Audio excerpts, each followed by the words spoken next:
Hello friends, welcome to my channel. আমার আরও একটি ব্লগে তোমাদের সবাইকে জানাই অনেক অনেক স্বাগত। আজকে হচ্ছে শনিবার, এখন থেকে আমি আমার ব্লগটা স্টার্ট করছি। এখন বাজে ঠিক 12টা। তো এখন আমি স্নান করে চলে এসেছি পুজো দিতে। তবে ঘুম থেকে কিন্তু আমি অনেকক্ষণ আগে উঠেছি, উঠে ভিডিও এডিট করলাম, আপলোড করলাম। তারপরে এই যে বিছানা দেখতে পাচ্ছ, বিছানা, তো বিছানাটা গোছানো হয়ে গেছে, এটা গুছালাম। তারপরে ঘর ছাড় দিলাম, ঘর মুছলাম, তারপরে কিছুক্ষণ বসেছিলাম। তো তারপরে এখন এসেছি স্নান করে পুজো দিতে। তো স্নান করে কিন্তু চলে এসেছি অনেকক্ষণ আগে, ঘুম থেকে উঠেছি অনেকক্ষণ আগে, কিন্তু তাও তাও যেন মনে হচ্ছে যে মুখ চোখ দেখে মনে হচ্ছে যে আমি যেন ঘুম থেকে এইমাত্র উঠে আসলাম। তো কেন জানি না এরকম মনে হচ্ছে, চোখগুলো ফুলে ফুলে গেছে। ঘুমিয়েছি অনেকটাই, কিন্তু তাও চোখগুলো ফুলে গেছে, আর তাও মনে হচ্ছে আবার মনে হচ্ছে এখন আবার ঘুমিয়ে থাকি, এরকম আর কি। তো মনেই হচ্ছে না যে আমি এত ঘুমিয়ে উঠেছি, আর চোখ মুখ দেখে মনে হচ্ছে না যে আমি ঘুম থেকে আগেই উঠেছি। মনে হচ্ছে এইবার তো ঘুম থেকে উঠে তারপর এসে ব্লগটা শুরু করছি, এরকম মনে হচ্ছে। তো কেন জানি না দুদিন ধরে শুধু ঘুমিয়ে পাচ্ছে, মনে হচ্ছে যে শুধু ঘুমিয়ে থাকি এরকম, আর কোনো কাজ বাজ করতে ইচ্ছা করছে না। কিন্তু তাই করলে তো হবে না, এখন বাজে 12টা। তো এখন আমি পুজো দেবো। মা সকালবেলা ফুল টুল এনে সব রেডি করে দিয়েছে, শুধু পুজোটা দেবো এটাই আর কি। আর মা তো এখন বাজারে গেছে, তো মা বাজার থেকে আসবে, তারপর করবো রান্না বান্না। তো চলো আজকের ব্লগটা শুরু করি তোমাদের সাথে। আর আজকের ব্লগটা জানি না তোমাদের কেমন লাগবে। তো দুদিন ধরে কেন জানি না এরকম মনে হচ্ছে শুধু ঘুমিয়ে থাকি।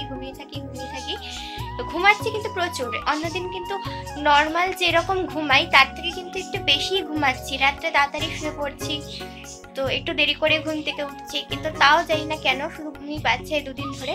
এই শুক্রবার আর শনিবার, বৃহস্পতিবার যে শিবরাত্রি ছিল তখন কিন্তু ঠিকঠাকই ছিলাম, খুব এনার্জি ছিল, খুব ইয়ে ছিল, তো ঠিকঠাকই ছিলাম। কিন্তু এই শুক্রবার আর শনিবার এই দুদিন ধরে কেন জানি না এরকম মনে হচ্ছে।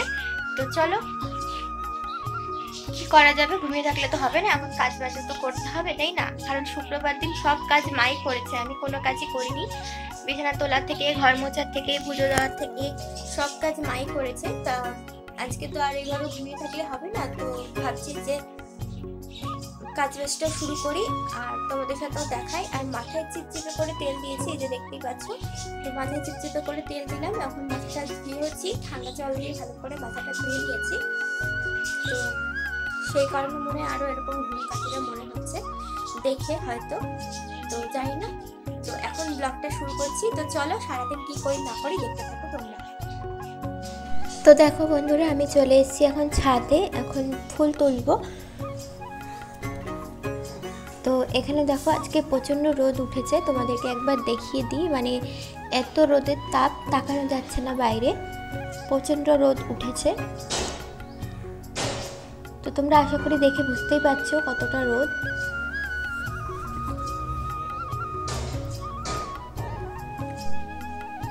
তো তারপর এখানে আমি চলে এসেছি ফুল তুলতে।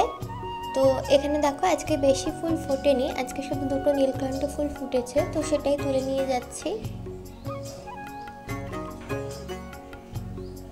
তো এই দেখো এই ফুলগুলো তুলে নিলাম। আর বাইরে না একটু আওয়াজ হতে পারে, তো তোমরা প্লিজ একটুখানি ম্যানেজ করে নিও। আর এখানে দেখো দুটো ফুল ফুটেছিল, তো ফুল দুটো তুলে নিলাম।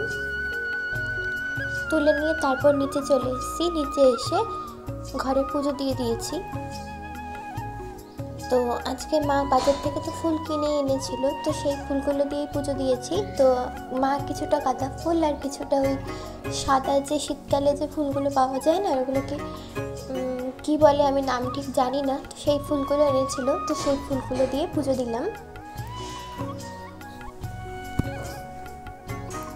অনেকটা গাঁদা ফুলের মতোই, কিন্তু গাঁদা ফুল নয়, সেই সাদা ফুলগুলো, তো নামটা তো আমি ঠিক জানি না। তো ওখানে দেখো পুজো দিয়ে দিয়েছি। তো তোমরা যদি কেউ এই ফুলটার নাম জেনে থাকো আমাকে কমেন্টে অবশ্যই জানিও। তো চলো এবার তো পুজো দিয়ে দিয়েছি, এবার করব রান্না। আর আজকে মায়ের হাতের একটা রান্না করব, সেটাই প্রথমবার করছি আমি। তো এখানে দেখো সবার ফার্স্টে রান্নাঘরে চলে এসেছি, চলে এসে তারপরে কড়াই গরম বসিয়ে দিয়েছি, বসিয়ে দিয়ে এখানে উচ্ছে আলু ভাজা করে নিচ্ছি। উচ্ছে আর আলুটা মা কেটে দিয়েছিল আমাকে, তো সেটাই ভাজা করে নিচ্ছি। তো উচ্ছে আলুটা সবার প্রথম দিয়ে দিলাম গরম তেলের মধ্যে দিয়ে, তারপর ভালো করে নাড়িয়ে নিচ্ছি। নাড়িয়ে নিয়ে নুন হলুদ দিয়ে ভেজে নেব। আর আজকে মায়ের হাতে যে স্পেশাল রেসিপিটা করব সেই রান্নাটা কিন্তু আমি করতে পারতাম না, মানে মার থেকে আমি ক্যামেরার ওপারে মার থেকে একবার করে জিজ্ঞেস করছি এটার পর কী দেবো, ওটার পর কী দেবো, এরকমভাবে জিজ্ঞেস করে করে রান্না করছিলাম। তো আমি রান্না করতে পারি, তবে সব যে পারি তা না, আবার খুব একদমই পারি না তা না, মোটামুটি পারি। ওই এখন শিখছি বলতে পারো, রান্না শিখছি করছি এরকমই বলতে পারো। তো চলো তোমাদের রান্নার রেসিপিটা দেখাই। আর সেটা হচ্ছে খুব সহজ রেসিপি, একদম বেশি কিছু লাগে না, একদম অল্প। তোমরা হয়তো এই রেসিপিটা অনেকেই খেয়েছো বা অনেকেই করতে পারো, কিন্তু আমি যেভাবে করি সেটা তোমাদের দেখাচ্ছি। তো এখানে দেখো উচ্ছে আলু ভাজাটা তো হয়েই গেছে তোমাদের সাথে কথা বলতে বলতে। তো উচ্ছে আলু ভাজাটা এবার নামিয়ে নিচ্ছি। আর এদিকে দেখো আর একটা কড়াই বসিয়ে দিয়েছি, তেলও দিয়ে দিয়েছি, তেলটা গরম হচ্ছে।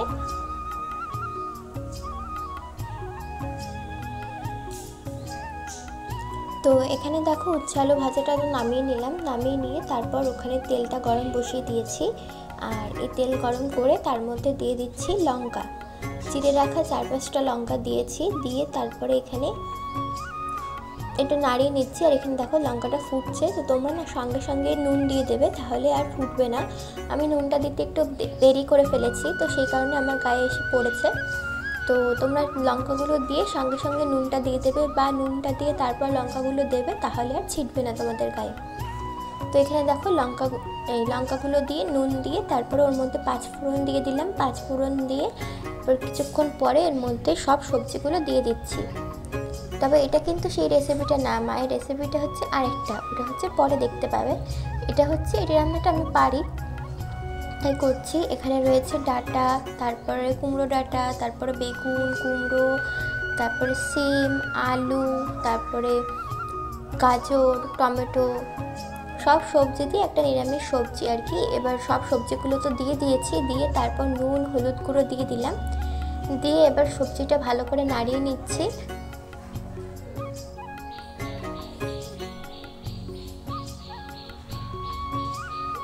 তো সবজিটা দেখো কিছুক্ষণ নরম হয়ে আসবে, নরম হয়ে আসার পর তারপর এর মধ্যে ভালো করে আবার নাড়িয়ে নিচ্ছি।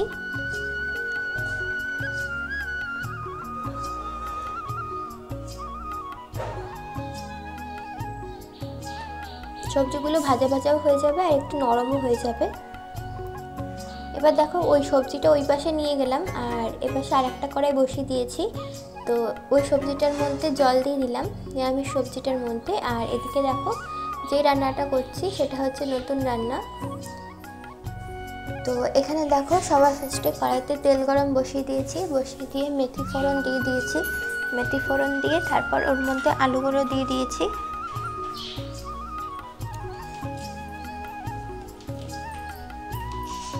তো আলুগুলো দিয়ে নুন হলুদ দিয়ে ভালো করে ভেজে নেব।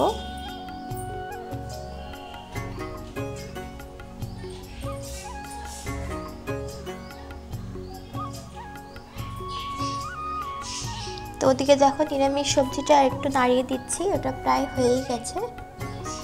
তো এবার এদিকে দেখো আলুগুলো ভেজে নিচ্ছি। ভেজে নেওয়ার পর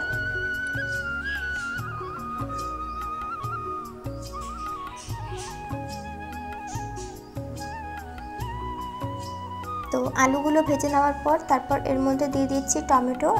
একটা টমেটোকে 4 ভাগ করে কেটে নিয়েছিলাম, তো সেই টমেটোগুলো দিয়ে দিলাম। দিয়ে তারপর এভাবে ভালো করে নাড়িয়ে নিচ্ছি, নাড়িয়ে ভেজে নিচ্ছি। আর এদিকে দেখো নিরামিষ সবজিটাও একটু নাড়িয়ে নিলাম। আর নিরামিষ সবজিটার মধ্যে একটুখানি দিয়ে দিলাম চিনি। তো এবার সবজিটা ভালো করে নাড়িয়ে নিচ্ছি, নাড়িয়ে নিয়ে ফুটে আসলেই নামিয়ে নেব। আর এদিকে দেখো টমেটো আলুটা ভালো করে ভাজা হয়ে গেছে। তো ভাজা হয়ে যাওয়ার পর এবার এর মধ্যে কিছু মশলা দিয়ে দেবো। তো চলো তোমরা দেখতে থাকো। এখানে দিচ্ছি লঙ্কার গুঁড়ো, তারপর দিচ্ছি ধনের গুঁড়ো, তারপর দিচ্ছি জিরের গুঁড়ো। তো এখানে আমি লঙ্কা ধনে জিরে সবগুলো 2 চামচ করে দিয়েছি। তারপর দিয়েছি হলুদ গুঁড়ো, আর নুনটাও একটুখানি দিয়ে দেবো পরে। তো এবার দেখো ভালো করে মশলাটা কষিয়ে নিচ্ছি, কষিয়ে নিয়ে তারপরে এর মধ্যে একটু জল দিয়ে দিলাম। তো জল দিয়ে ভালো করে মশলাটা কষিয়ে নেব। আর এদিকে দেখো নিরামিষ রান্নাটাও হয়ে গেছে প্রায়। তো এবার সেটা নামিয়ে নেব। আর এদিকে মশলাটা ভালো করে কষে গেছে, কষে যাওয়ার পর জল দিয়ে দিলাম। তো ঝোলটা ফুটে আসলেই নামিয়ে নেব।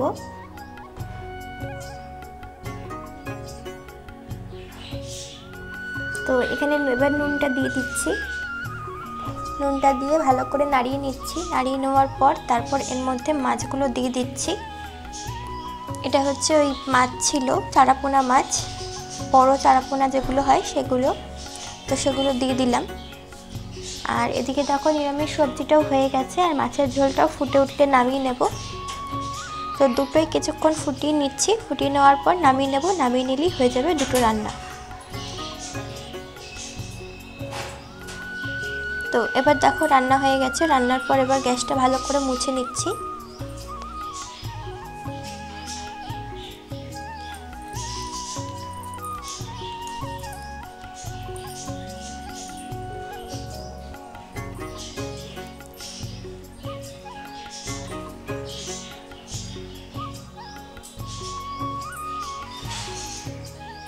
তো এখানে দেখো গ্যাসের নিচে যে টাইলসটা আছে সেটাও ভালো করে মুছে নিচ্ছি। আর এই পাশে যে টাইলসগুলো রয়েছে সেটাও ভালো করে মুছে নিচ্ছি। সবগুলোতেই তেল ছিটে ছিটে পড়েছে, তো সবগুলো ভালো করে মুছে নিচ্ছি। তো এবার দেখো ফার্স্টে তো সাবান দিয়ে ভালো করে মুছে নিলাম। তারপরে এখানে একটা শুকনো কাপড় দিয়ে ভালো করে সাবানগুলো মুছে নিচ্ছি। তো মুছে নিলেই হয়ে যাবে আমার গ্যাস পরিষ্কার করা। তারপর চলে যাব খাওয়া দাওয়া করতে।